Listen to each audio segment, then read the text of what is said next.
Welcome to Blueprints for Liberty, Designing the Freedom Cities of Tomorrow. This is a podcast that explores the visionary concept of freedom cities and how we can create living environments that prioritize individual liberty, social harmony, and equal opportunities for all. We look back through history to see how the past informs the future and how people can self-organize in their communities to support self-sufficiency. We also look to develop leaders that are moral and ethical in a world that is spinning out of control. Tune in to be part of the conversation shaping the future of our communities. Hello, and welcome back to part two. We're with Zara Starchild today, and we had a conversation the other day about knowing thyself and coming to a better understanding of, I don't know how to put this into a high level category, but it has to do with energy. So I'll let her jump in again for a second and kind of introduce what we were talking about. And today we talked a lot about practical application in terms of how understanding this energy industry. I hate to use the word industry, but that's kind of what comes to my mind because I'm a business person coming from a business background, and how it affects us in our everyday personal lives, but also, we'll talk a little bit today about how it affects us in our business endeavors. So go ahead, Zara, take it from here. Wonderful. Thanks for that introduction, Cheryl. So hello again, everyone. My name is Zara Starchild. I am a international energy healer, coach, guide to awakening to your multidimensional self, your multidimensional bodies, and just gaining greater access to your higher self, your higher guidance, and your divine mission, your divine blueprint, your divine plan for your life. And I'm so grateful to have this opportunity to talk with you and with beautiful Cheryl here, who has such a amazingly warm heart. So let's get going on practical applications of knowing thyself. We talked a little bit about some theoretical stuff about it in our last conversation. And what is it exactly, right? So knowing thyself, I need to talk about it, I think, first from the platform of limitation, what we think we know about ourselves. Firstly, I want to share that most people think of themselves as this singular, individualized unit. I know who I am. This is who I am. This is how I behave. This is how I react. This is what I think. This is what I'm capable of. This is what I'm not capable of because of whatever physical, mental, emotional, socioeconomical status that I might have. And so what I'm really here to share with you is that you are so much bigger than you have any idea. And each time that you expand your consciousness into knowing yourself, knowing who you actually truly are, that sense of evolution and expansion on how big you are becomes even bigger. So there's no end to knowing thyself. There's only areas of growth. There's only stepping into the next platform of who you are becoming. And in the who you are becoming, it requires that you let go of some of the aspects of who you've always been. And this is often very triggering to people because our personality self, our ego self, is very invested in who we are and what we know and how we do things and in our identity. And so whenever we challenge that ego personality of who we are, it will inevitably bring to you, attract to us the mirrors of reality to reinforce what we already believe about ourselves. And so through self-awareness, with the intention of knowing who I am, we can begin to look at some of the very loud beliefs that limit who we can become. And so we want to talk about knowing who we are. Why in our practical life? What happens? Why do we want to know who we are? I don't think that there's anyone out there in the entire world, except maybe some sort of avatar, aesthetic Buddha already, that is entirely at peace and satisfaction in regards to every aspect of their life. So if and when we become aware of an area of our life that we desire more from, more love, more joy, more friendship, more connection, more money, more abundance, more opportunity, more freedom, more travel, bigger house, nicer car, greater connection with family, whatever area of your life, maybe it's health, right? Physical health, physical well-being, losing excess weight, feeling great in our body. Whatever area of your life is presenting itself to you in your consciousness for an upgrade, that's the area that our soul is inviting us to investigate all of the previous blocks, limitations, and ideas that we might have about ourselves in this area.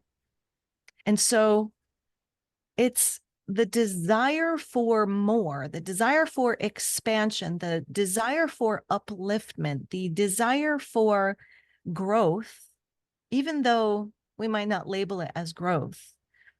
It's growth in a way that you're growing more of what you want. Now, we talked about on the last podcast, we talked about we talked about focusing. When we focus our concentration, when we focus our energy into the problem, which is basically what we do not want, when we're in the problem with our headspace, with our thoughts, with our attention, the problem is what we do not want. So for instance, I want to lose 20 pounds. What I do not want is to be in the body that is 20 pounds overweight, that feels restrictive, that feels heavy, that feels lethargic, that feels uncomfortable in her clothes. So when I'm focusing my attention, awareness, and energy in the vibration frequency of the problem, such as, oh, I'm so uncomfortable. Oh, I'm so fat. Oh, I'm feeling ugly. I'm feeling fat. I'm feeling lethargic. I don't want to get up. I don't want to go to the gym. I don't want to do these things that I know that I need to do in order to drop this weight, in order to feel better. But instead, I'm in this, like, I can't do it, or it's too much, it's too heavy. All of my family is overweight. All of the genetics are overweight. This is just how we are. This is what we do. These are the foods that we've always eaten. And so I need to continue. That's who we are, but that's not actually who we are.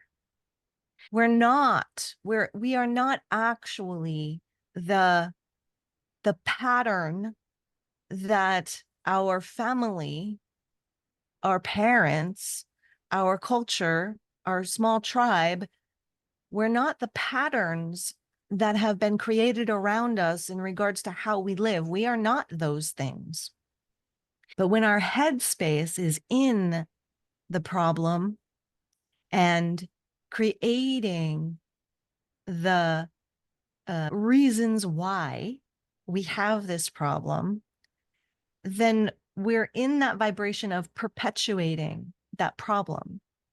And so we talked about in our last conversation, pulling our energy out of the problem and into the vibration of the solution. And if the solution is losing 20 pounds, we need to go there with our vision, with our imagination. We need to begin to dream what it would be like, what it would feel like to have already accomplished what it is that we're wanting to accomplish. And it could be losing 20 pounds, or it could be running a 6-figure business or having a 6-figure income. It could be any particular topic that's coming up from the depths of your soul that's desiring change, evolution, expansion, growth. And in order to achieve that expansion and growth, we need to go into the energy of what it would feel like to be there already.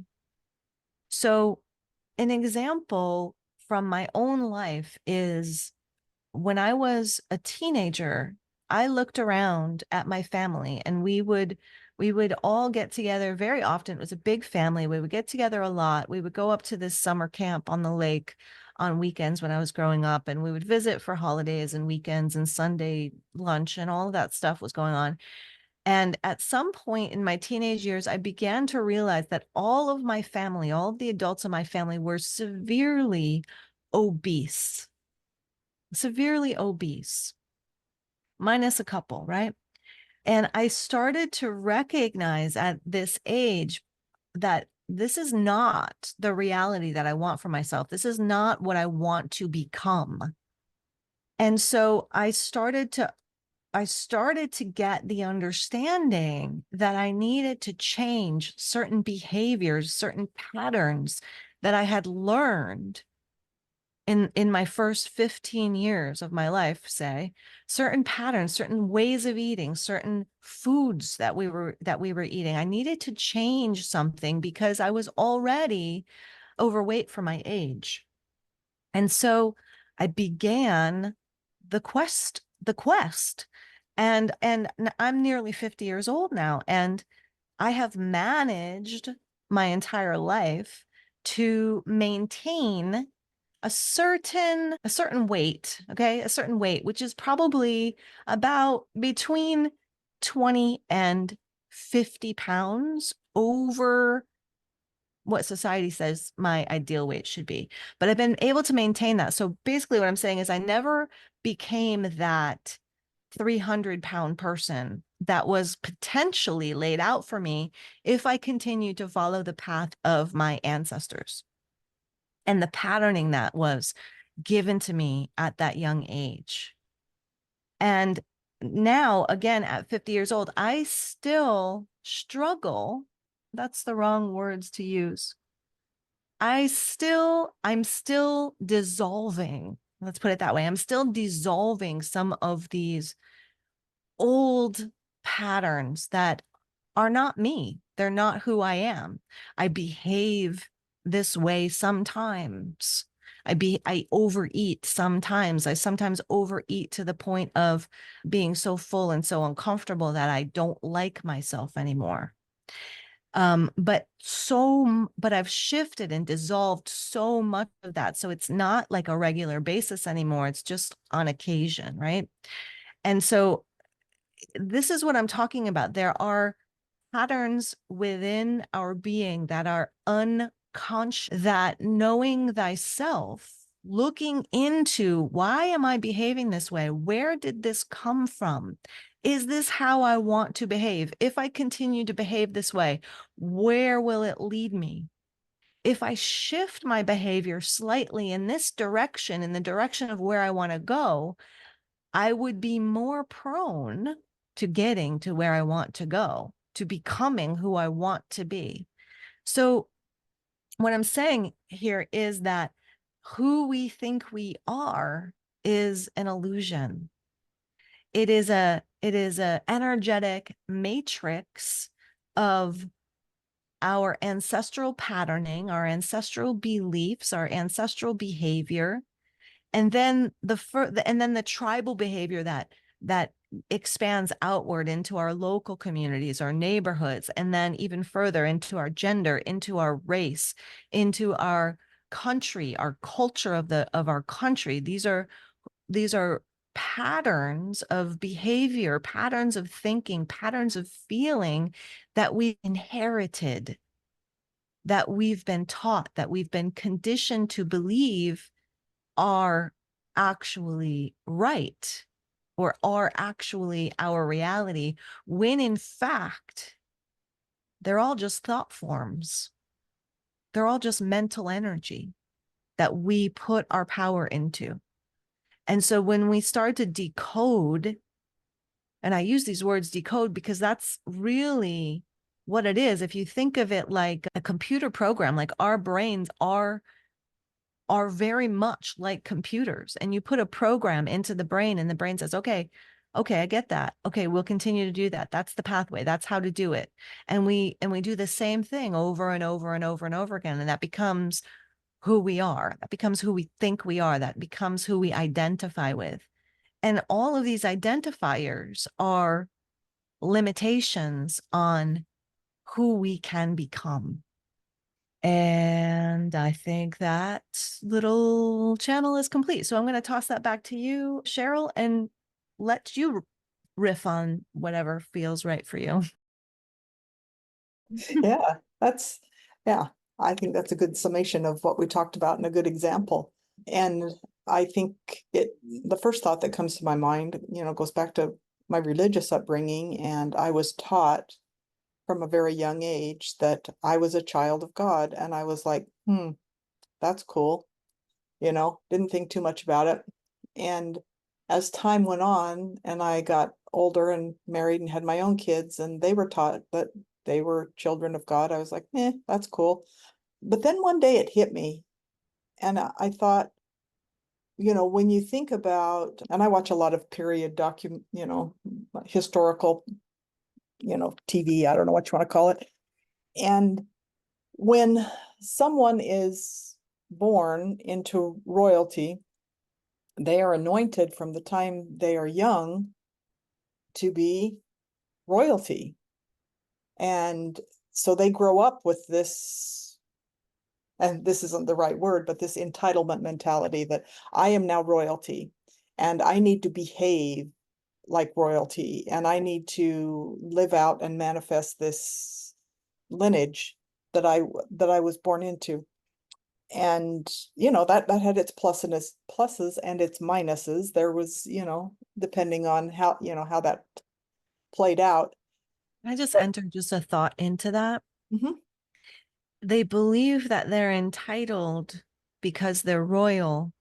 And because of their belief, the entire world mirrors back to them mhm, that entitlement and that status. yes.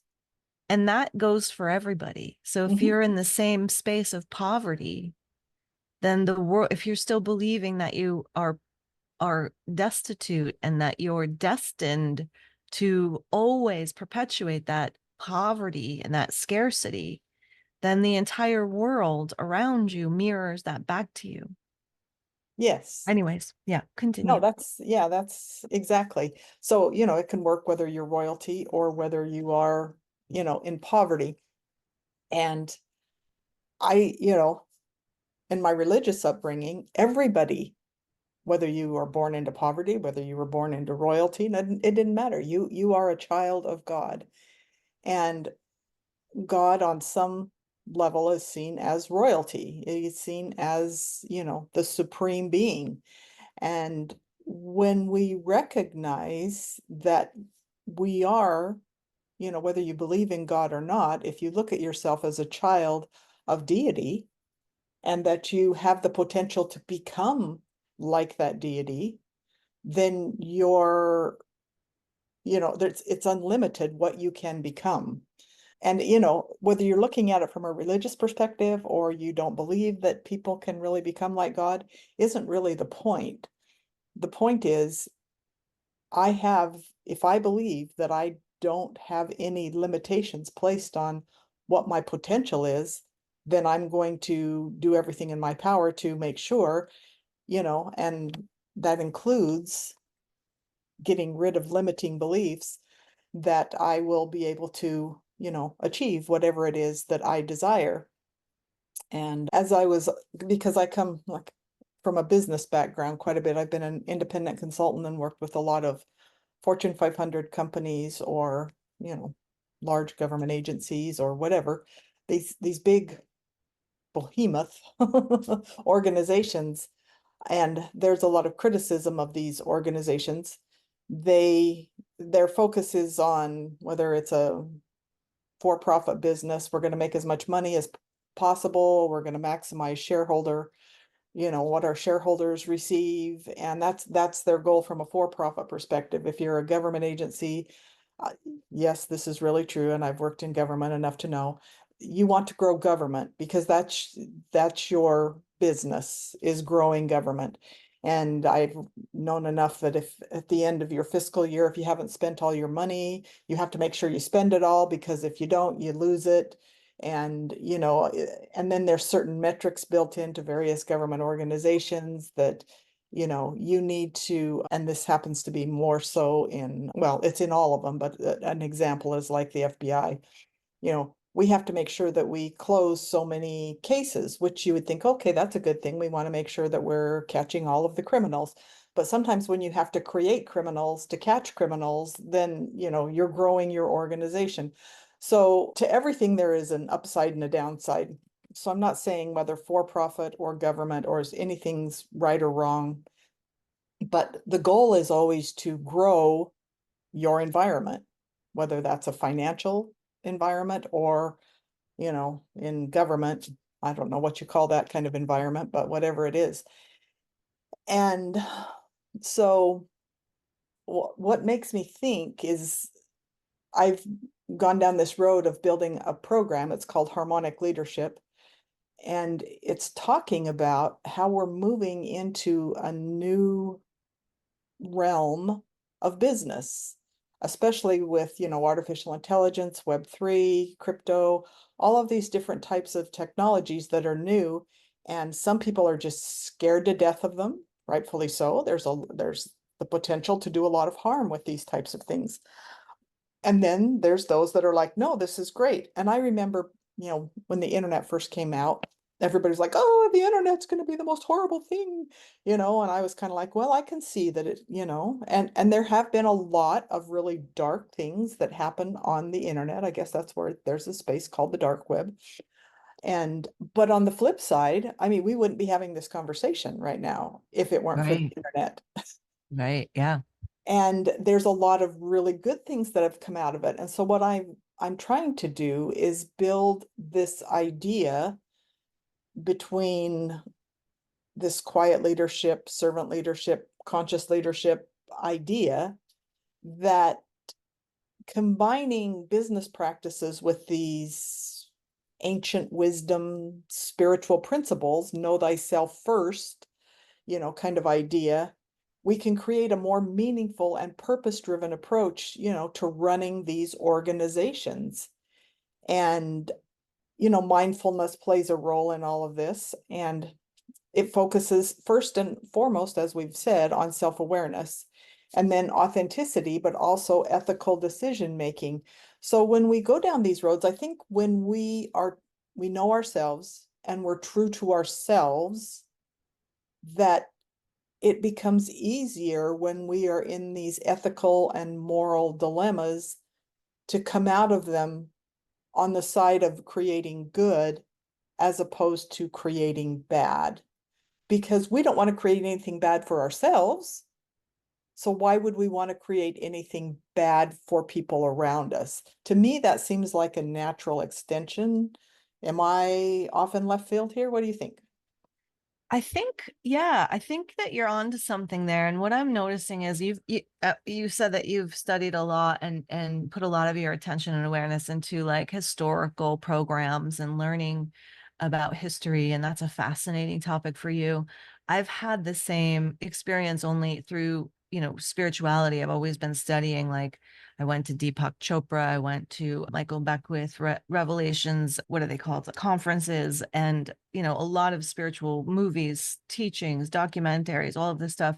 And one of the things that struck me so much that it's been ringing actually since we've been together is this line that Deepak Chopra said in the conference that I went to in New York City. He said, now that we have this technology and he held up a smartphone, he said, now that we have this technology in our pockets that could take down an airplane, it is imperative that we evolve our human consciousness so that that kind of action, that kind of experience of being able to take down an airplane is no longer even a thought in the human collective. And it speaks into what you're saying, is that this technology is here to serve our human evolution, our human consciousness. And our human consciousness in this human evolution we're at this really interesting point in our human evolution, that if we do not shift our consciousness back into the ancient wisdoms, which is for the benefit of all, for the benefit of all people, for the benefit of all sentient being, then we're in the process of dismantling and our ability to survive on this planet. Like since the 70s and 80s, since plastics were introduced into the world, and I'm not even talking about, we don't even need to talk about global warming or climate change or whatever label they want to put on it now. There are microplastics in the waters that we drink, in the fish that we eat from the drinking of the water. So like this idea of growth for the sake of growth that has been a pattern in human consciousness is basically making our home planet inhabitual. It's creating our home planet. There's a word there. It's making our home planet unable to sustain a healthy lifespan. Now, when you look at the Bible, they had in the very beginning of that Bible in the New Testament, people were living to 300, 400, 500 years old. Wouldn't that be amazing? Wouldn't it be amazing to know that you've got 300, 500 years ahead of you to continue to grow, evolve, expand into whatever it is, or learn, right? Like, just amazing. But we've created our physical environments and the earth that we live in to be in a place where it's not supporting the optimal health of our physical vessels here. And so our average lifespan, 80, 90 years old, I would say, right? Sometimes we're reaching 100, but those 80 to 100 years are not necessarily a high quality of life. So we're talking about, you've got about 70 years, 80 years if you're lucky, of a good quality life where you're experiencing the world from a healthy vessel. And that is due to a lot of these unhealthy patterns and or environments that our collective consciousness has created. So when we talk about knowing thyself and what is the practicality of knowing thyself, I mean, on a very super basic, superficial level, it's really like, how does our physical body work? What is the components that we need for our optimal physical health, mental health, emotional health, just the basics? What is the basic human need for these things? And how do we give it to ourselves? And how do we create a society and a culture that is supporting our physical, mental, emotional health? And that moves into the leadership realm where you're talking about.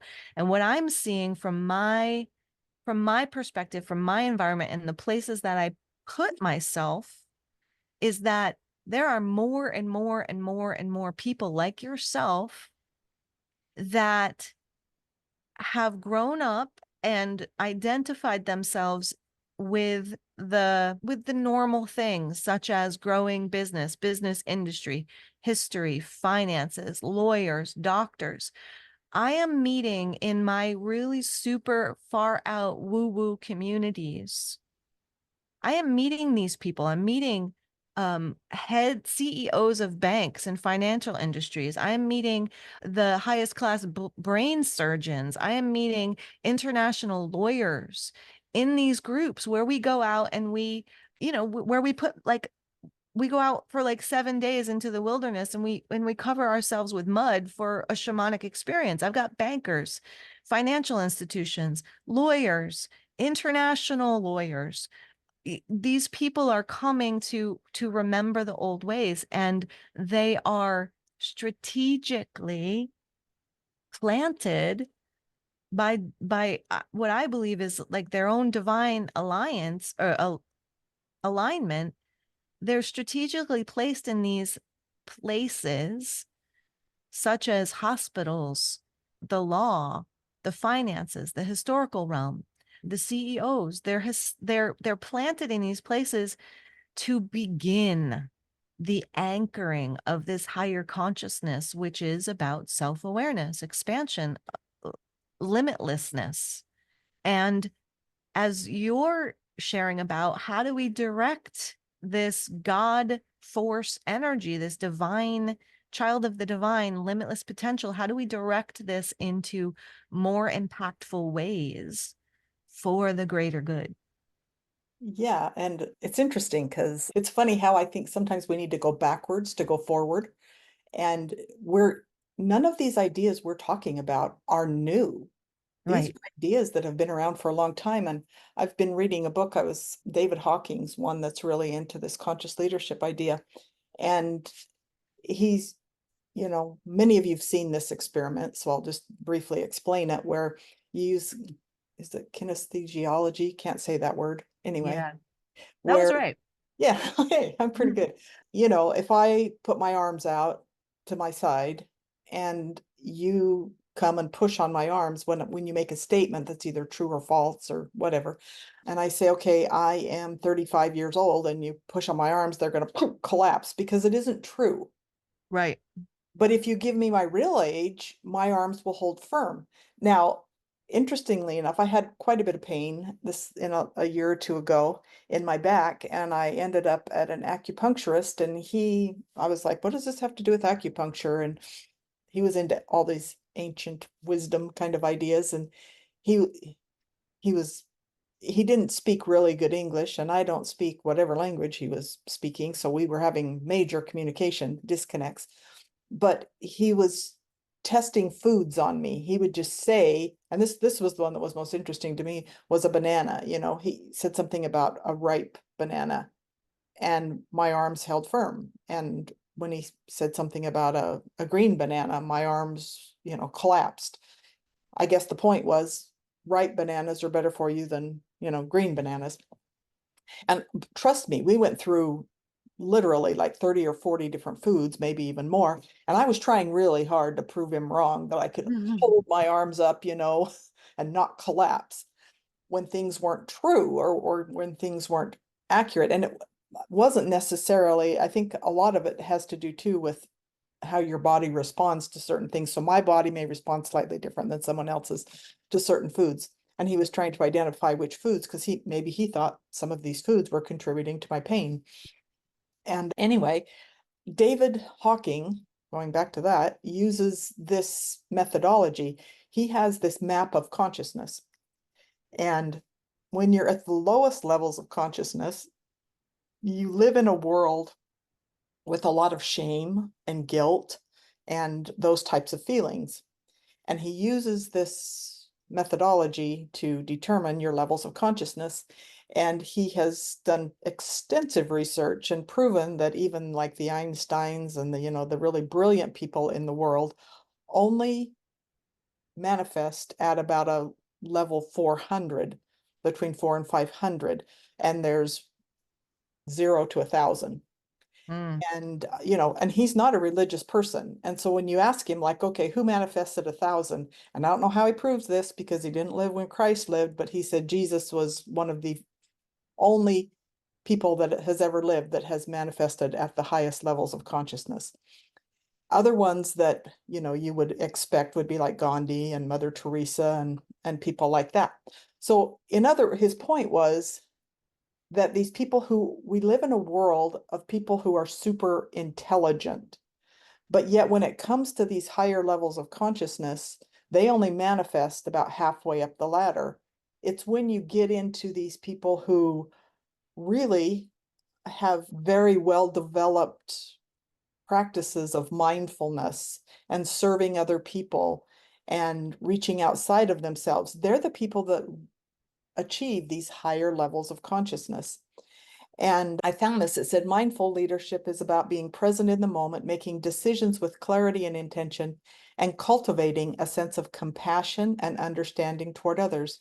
It involves self-awareness, emotional intelligence, and the ability to lead with authenticity and integrity.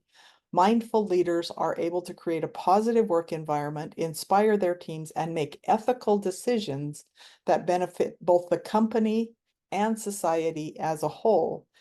And I thought, as I see society, and I find it interesting what you said, how you're going to these, what we sometimes see as these far out kind of experiences. And who's there? All of these people that you wouldn't expect to be there, people who Right. are very profit driven, kind of that's their main thing is making money kind of thing. I think these leaders are starting to recognize that, hey, we are moving into an era where, although your smartphone could bring down a plane, chances are you don't know enough to do it. So it's not that much of a threat.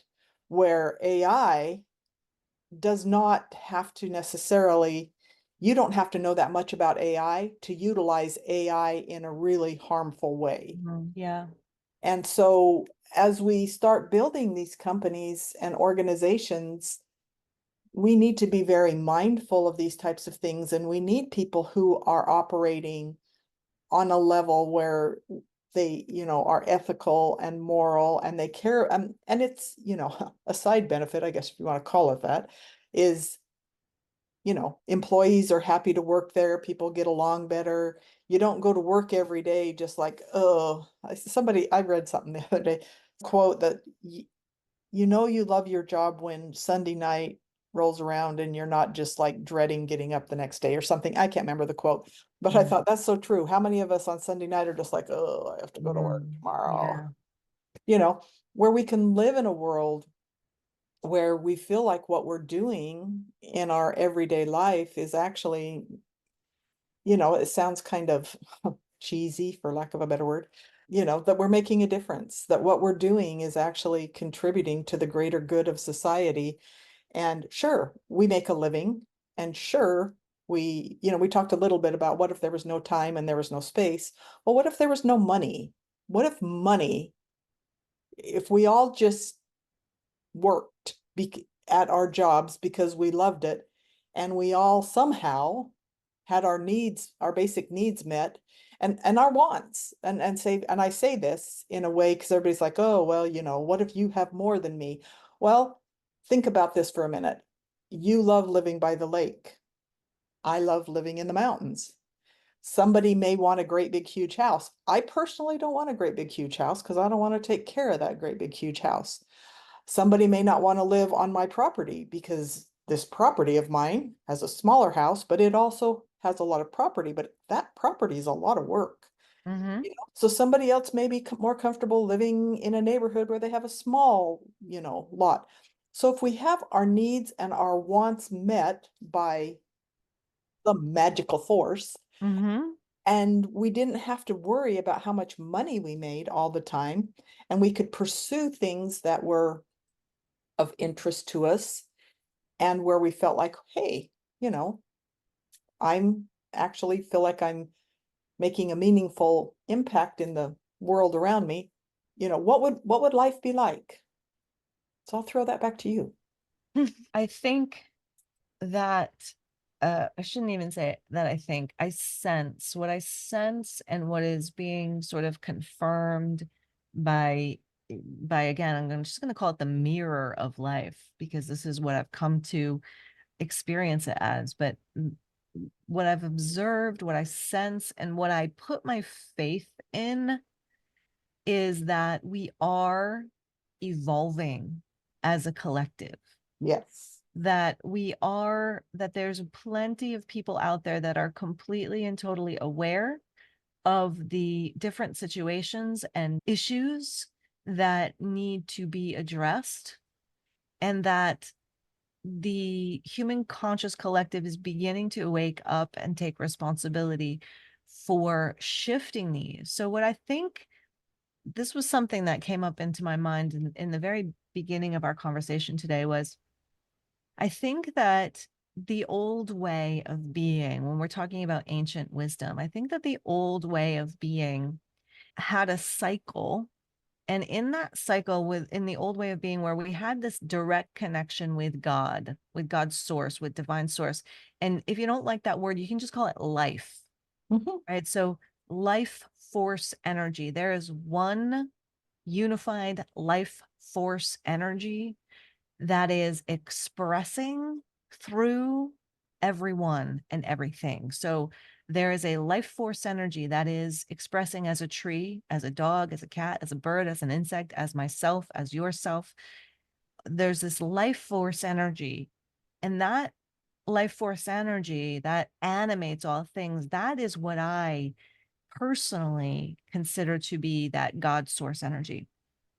And at one point in history, we all individually had access to our connection to it, our symbiosis with it, meaning that we could communicate with it. And we still can, it's absolutely there.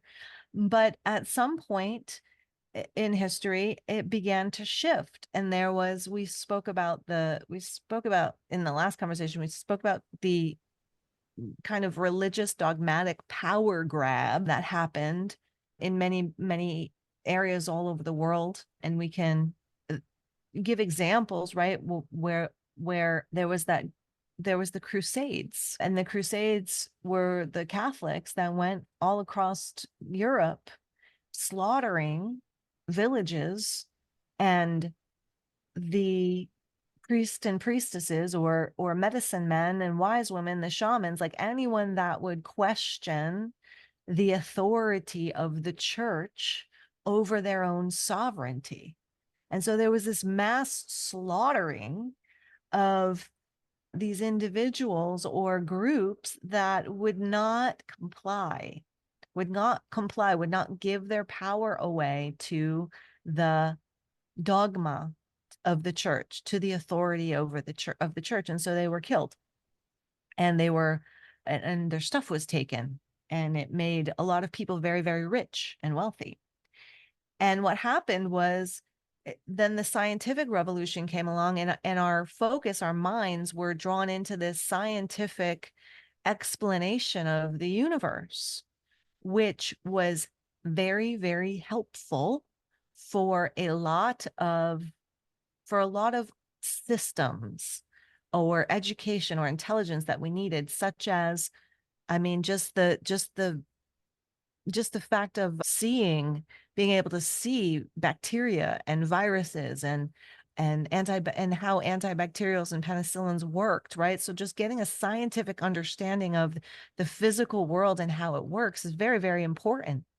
And then the pendulum has swung right into that science, logic, logician, so that our minds have closed into that. This is, once again, this is the only way. This is the only reality. Where I think that we're moving as a collective now into the blending of these two things, into the blending of scientific medicine with holistic medicine. And holistic medicine is not necessarily, it is acupuncture, it is massage therapy, it is aromatherapy, it is all of those things, but it's more holistic, is more whole. It's taking into account the greater aspects of our being and how they affect our physical health, such as stress, right? So let's just talk about, if you are in a stressful home environment where there's a lot of negativity and or verbal emotional abuse, and you're existing in that, and you're compensating for that, and you're compromising yourself for the security of that, there is a physical toll that's happening on your physical body and your physical health because of the stress of the environment that you are subjecting yourself to, or believe that you're trapped in, or believe that you have to sacrifice yourself for in order to get whatever the benefits are. So looking at what our beliefs are, coming back to knowing ourselves, what we believe we, or should say, becoming self-aware of what our beliefs are and where we may be jeopardizing our wellness, our whole well-being in order to get something. What is it that we want to get out of this situation? What do we sacrifice, and what am I sacrificing, and what am I getting, and why am I doing this?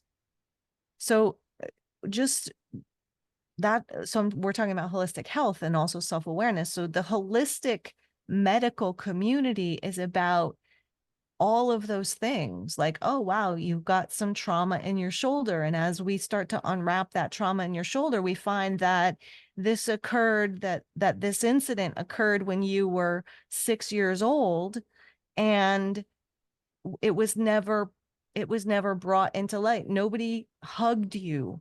Nobody was there for you. Nobody told you it was going to be okay. Nobody held you while you cried so you could release the emotion at 6 years old. You didn't have that support. And so what happened was you buried it.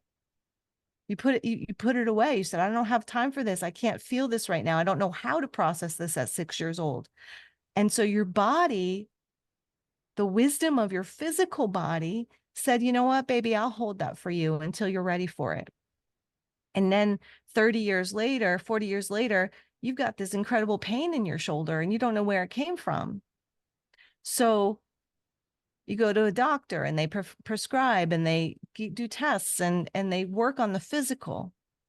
And that might help for a little bit. They can shoot you up with some cortisone or some steroids, and that'll put a Band-Aid on it so you don't have to feel that pain anymore. Or you can go to a holistic person and really start to unwind what's in there and what just needs to be seen, loved, heard, acknowledged, and released. And you may get not only the same result, but a better result. And this is what guy out there that's very, very famous, actually. His name is Joe Dispenza. And Joe Dispenza, he's got a whole website. If anyone out listening has got some physical health issues that you would like to address from a holistic perspective, Joe Dispenza is one of the first individuals that has been scientifically testing the ancient wisdoms and how the ancient wisdoms translate into physical body health. And so to answer the question and the topic, I think that we're moving into an era where we're beginning to blend the science and the spiritual, or the ancient wisdom practices of connectedness, wholeness, unity, with scientific data as well. And I believe that that is going to be the answer that we're going to need to bring our collective human consciousness into its next stage of enlightenment, and or the basic, what you're talking about, where all people's basic needs are met, where there's happiness, wholeness, wellness, instead of the incredible mental health crisis that we're seeing just in our culture in the United States right now, that's leading people into all kinds of substance abuse problems and other kinds of addictions to cope. Yeah. And it's interesting because I know this, as you're saying things, the things that are going through my mind aren't necessarily a direct, it's not like, oh, this is an extension of what you're saying. But what it made me think of is, we've lived in a world, and as you were talking about, especially like the Crusades and religion, I think there's good and bad corporations, there's good and bad governments, there's good and bad religions, there's good and bad everything, right? That's just what there is. I mean, that's life. And I think as I've studied history for, millennia, I mean, not that I've been alive that long, but, looking back millennia. Could be many lifetimes. I could be. That's true. I could be be a historian over many lifetimes. Yeah. is that, for a long time, people lived in these little small tribes, and then we moved into more communities. And as we moved, into a more communal type environment, we started relying on institutions. And as people have come to rely on institutions, these institutions invariably gain power. And as they gain power, we all heard, power corrupts, and it really does. And as these institutions have become corrupt and caused a lot of the problems, you just think about a corporation who maybe unwittingly, unknowingly, initially started polluting the waters with these microplastics and things. But then as they became aware of it, it's like, oh, we're too invested in making money, and who cares? And not realizing that they themselves are drinking that same water that they're polluting, and they don't see the immediate negative impact. So they, just think, oh, well, it must not be that big of a deal. But I think what we're seeing is a move away from trusting institutions, and I'm not saying we shouldn't trust science. I'm not saying we shouldn't trust the medical industrial complex. We shouldn't trust government. We shouldn't trust religion. We shouldn't trust corporations. I'm saying we should be skeptical. I do believe, a healthy dose of skepticism doesn't hurt anyone. But I think that we're moving toward a more decentralized way of living. And I think that's good. I think it started, the real push was when crypto first came on the market, and Bitcoin. If you understand anything about Bitcoin and crypto, you understand that it's a very decentralized way of making money. And it's a way where, like, I'm not independently wealthy, never have been, but my husband was one of the first to own a Bitcoin miner in our basement. We we mined our own Bitcoin before Bitcoin was even a thing, before people had ever even heard of the word, because his boss did. And so, but it made me understand more about the blockchain. And I won't get into all the details of that because it's a conversation for another day. But it made me recognize the value of decentralization. And I think that we have come to a point in society, because we can take the collective wisdom of the ages and combine it with the wisdom that we have now, that we may not need to rely on these institutions. We may not need to, they may be a benefit to us, but we won't need to rely on them. I don't need to have a job working for a Fortune 500 company to make a living. I don't need to rely on, the pharmaceutical industry to provide me with medicines, because I can grow them on my own property, because I understand the benefits of ancient wisdom. My husband's always out there. He's like, oh, look at this is natural pepper. I don't know what kind of pepper it is, but it grows in our yard. And he's always taking this pepper and doing whatever, putting it in his salad. And of course, we all know you can eat dandelions. And he's got books upon books about all the things you can eat on our property. And I never had any clue that we could eat all this stuff. I'm like, wow, we're in pretty good shape if, the zombie apocalypse happens.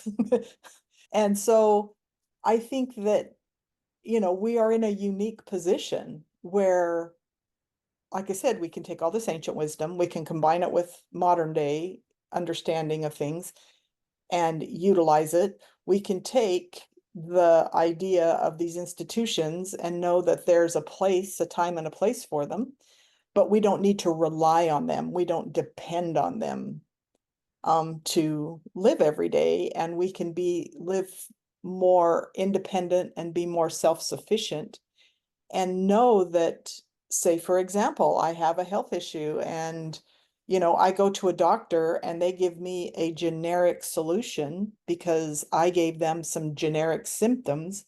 And instead, I can say, wow, look at all the things I know about my own body. Look at all the things I know about all of the different medicinal herbs that are out there. Here's all the things I know about various medications. And I can say, knowing my own body, knowing my own lifestyle, knowing all of this information that I have about myself that no doctor's ever going to know, I can make decisions. And that decision will probably be better for me than going and getting these generic solutions that we don't realize are very generic, to be honest. So Yeah, that's a really great point. And coming back to knowing thyself, you said during that, you said power corrupts. And that's one of those words that the word combinations that we throw around. Power corrupts, power corrupts, power corrupts. And it's true that earthly power corrupts. And for a long time, and I think that this is true for many of us, because we've heard this power corrupts, there's a resistance within a lot of us to actually claim power for ourselves. mhm. And earthly power corrupts. Yes, possibly. Doesn't need to. No. Doesn't need to. But the power that you have within your own being, the power of your sovereignty, the power of connection to yourself and your own guidance, not only does that not corrupt, but that actually empowers the individual to make the changes necessary in their lives to become whatever it is that they're desiring to become, shift and change in their lives, whatever it is that they are desiring to shift and change.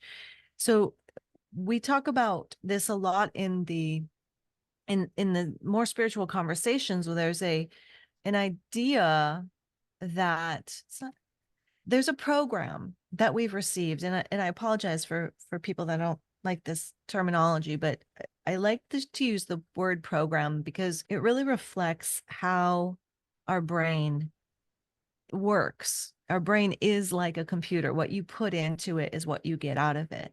And so it is really important throughout your day that you're observant about the information that you're taking in, because that formulates within you your experience in the world.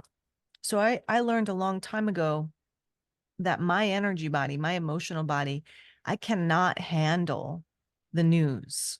Watching the news when I was 7, I turned it off at 17 years old, and every once in a while I catch glimpses of it. But it's basically just this barrage of negativity and all the things wrong with the world and all the horrible people that are behaving horribly. So I just cannot let that in to my system, because it really depresses me. It really messes up my mental health. I lose hope in humanity. I lose faith in humanity when I'm going into these wormholes. But coming back to this whole idea of power corrupts, earthly power, there's this term of horizontal power, horizontal sourcing versus vertical alignment and vertical sourcing. So going back to this program, most of us from a very early age, I'm going to say probably the majority of people from a very early age, childhood, we were taught to get what we wanted from outside of ourselves. And that was a natural way of being. As an infant, you needed to get fed from outside of yourself. You needed to get love from outside of yourself. You needed to get knowledge and wisdom and education from outside of yourself. So your needs were met as an infant and a small child from the external, from your external world. And most of us have never grown out of this experience. So we're always seeking to get what we want from the outside world.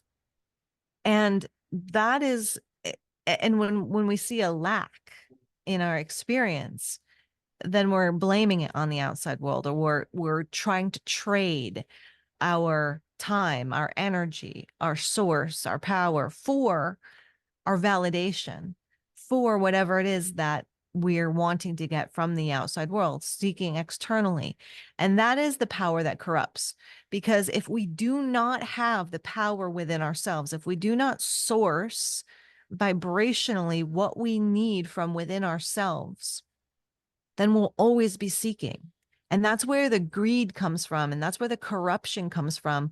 This feeling of lack within our own being.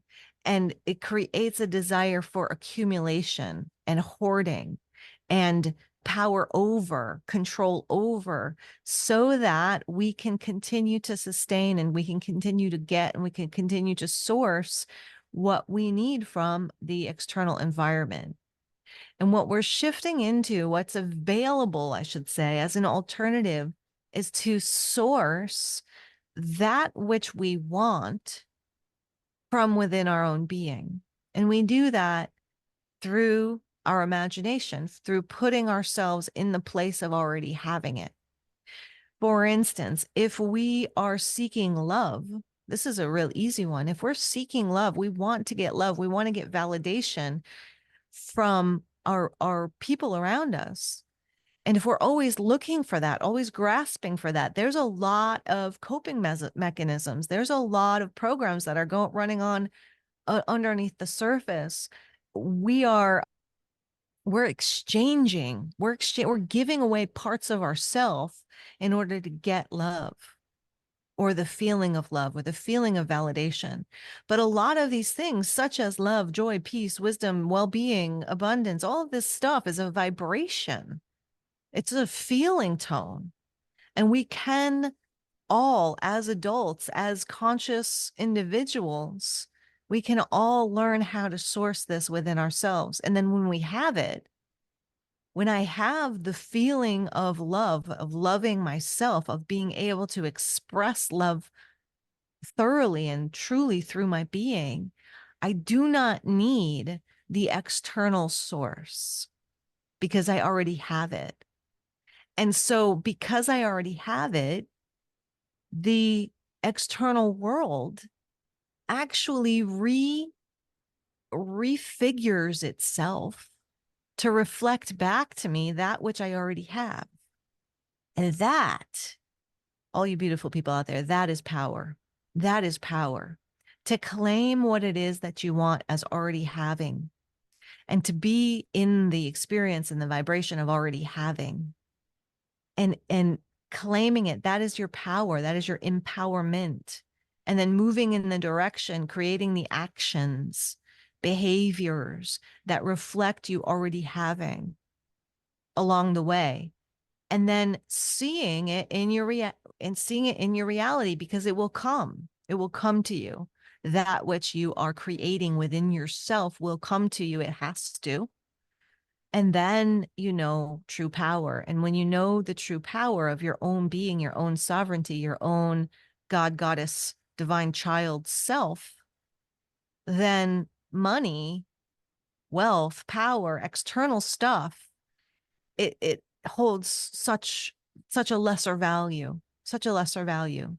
There's this great book out there called Power versus Force. Yep. And I believe, yeah. And that one breaks it down in a real logical way for you mental people out there that really love to hang out in the mental space.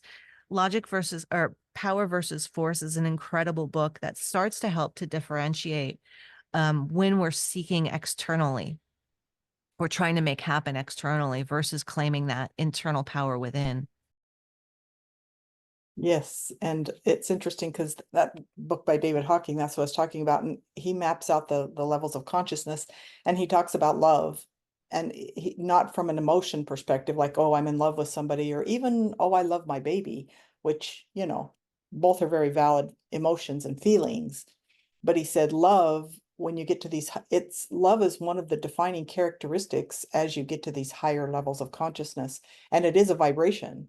It truly is. It's an energy. It's not something, I mean, I hate to say you don't feel it, because you do. It's, a feeling and an emotion, but you experience it. It's something different than just feeling and emotion. And yeah, I like his work, and I like, the more I understood these levels of consciousness and how you get from one to the next, really has helped me better define my own world. And on that final note, I really like this also. It was talking about cultivating spiritual intelligence as opposed to just the intelligence we acquire through, knowledge. Is spiritual intelligence is the ability to connect with a deeper sense of purpose and meaning in life. In the context of our lives, cultivating spiritual intelligence involves reflecting one's own values, beliefs, and motivations. By tapping into this inner wisdom, we can make decisions that are aligned with our higher purpose and create a sense of fulfillment and satisfaction. And I think that's a great note to end on. So once, I'd like to just share one more yeah, thing for your peeps. And coming back to knowing thyself, I just want to let you guys know that knowing thyself, you're an onion. You have many, many, many, many, many, many, many, many layers of your being. You're not just one thing. And there's so much more to you than you can possibly even imagine. And as you continue on this exploration of self-growth and self-knowledge, it is never ending. So there's no end point. So wherever you are is totally, completely perfect. And as you step forward into your next area of growth, you get to learn more about yourself and you get to dissolve more limiting beliefs and more limiting programs. And then you move to the next level and you meet the same kinds of things, but a little bit different. And so it's an onion, everyone. And, if you want, if you dig my vibe, come into my world. I've got a whole ton of videos on YouTube. You get to watch me sort of process my own perfectly imperfect way of navigating in this world with my feet on both in the world and but not of the world kind of thing. Yeah. And private sessions help you really get into deeper what's going on within you, where those limiting beliefs are, what's your next level of growth. And just like last time, we have the free gift that is the activation of the crown chakra to open up your spiritual channel and your spiritual guidance. And so I just want to just share all my love to all you listeners out there who are on this path of growth. It's exciting. It's amazing. It's liberating. And yeah, welcome. I encourage you to keep going. yes, and it's powerful. And all Zara's information will be included in the show notes. So I encourage you to go to her YouTube channel and reach out to her and get to know her a little bit more. Even if you choose not to engage with her services or my services or whatever, I think just getting to know each other and connecting with people increases our level of spiritual intelligence and just creates a better world for all of us to live in. We don't all have to, I hate to say this, but like buy services.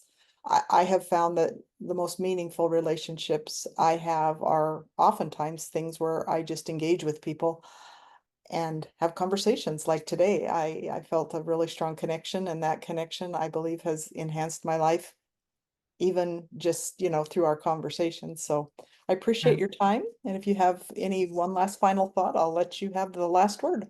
Yeah, Cheryl, thank you so much. And I appreciate everything that you just said, which is, I love having these conversations with people. And a lot of those videos on my YouTube channel are just like a free service, meditations and such like that. So it's a really great resource without needing to buy anything. And final words is just thank you so much, Cheryl, for this invitation and this opportunity to hang out with you and your audience. It's been a beautiful, really beautiful, aligned, expanded experience. Thank you so much. Yeah, thank you. Like I said, every time we connect with somebody on this level, I think the energy around us just expands. So thanks so much.